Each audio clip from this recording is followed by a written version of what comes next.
les ministères en charge de l'Intérieur et celui en charge de la sécurité publique ont réuni les gouverneurs de province et les commissaires provinciaux de la police nationale du Burundi dans le cadre d'abord d'analyser, d'apprécier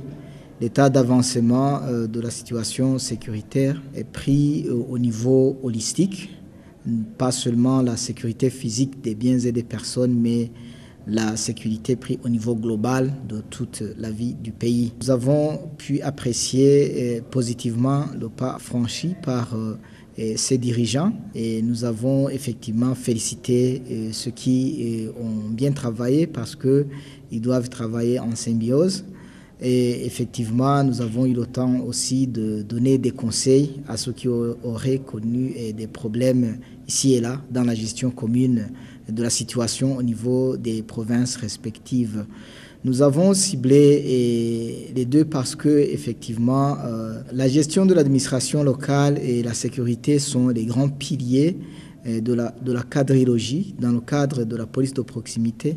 Et c'est pourquoi les deux vraiment en font le poumon. Et lorsque la situation est bonne, maîtrisée au niveau de ces deux organes, les autres peuvent aussi travailler très bien. Nous avons donc pu déceler effectivement des cas à corriger, à orienter pour que la situation s'améliore de plus, la sécurité, l'économie et tous les secteurs de la vie du pays soient améliorés pour effectivement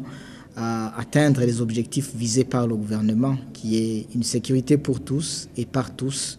et la promotion économique, sociale et le développement intégral en un mot. Il y a quelques cas qui ont été pointés du doigt effectivement pour donner des orientations aux uns et aux autres pour que s'il y a des cas de problèmes, de difficultés que ces autorités ont rencontrés dans la gestion de la vie de la province soient corrigés. Ces derniers concernaient notamment le programme phare du gouvernement dans la lutte contre la fraude, dans la lutte contre la corruption, dans la lutte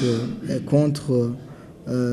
l'exfiltration des récoltes que nous observons ici et là où il y a des cas où les matières premières, les récoltes au niveau de notre pays sont exportées irrégulièrement à l'étranger, ce qui peut causer des cas de disette ou de famine dans notre pays, que ce soit au niveau de la gestion des saisies, de l'orientation des saisies. Des éclaircissements ont été donnés pour qu'il n'y ait pas de confusion entre les deux autorités.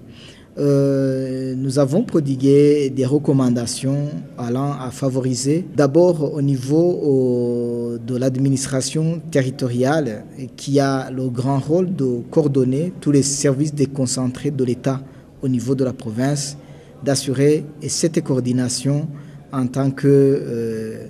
une autorité qui représente l'État, qui représente le chef de l'État, donc comme un parent, de le faire humainement, en toute courtoisie, en toute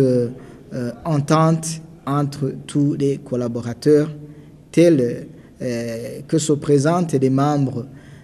du corps humain qui doivent concourir au bien-être de ce corps.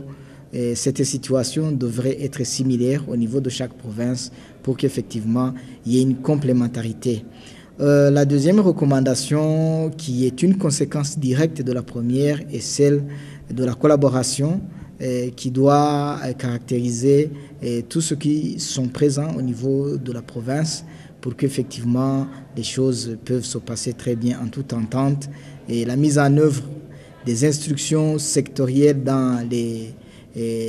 différents domaines de la vie du pays soit faite de façon correcte pour l'atteinte des objectifs escomptés. Et troisièmement, c'était au niveau de la communication.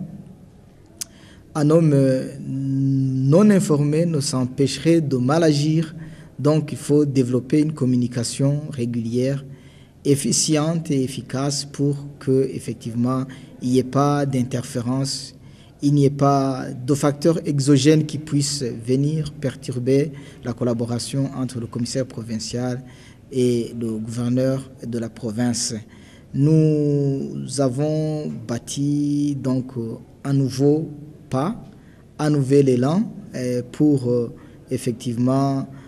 améliorer les prestations de ces deux institutions pour le bien de la province, pour le bien du pays.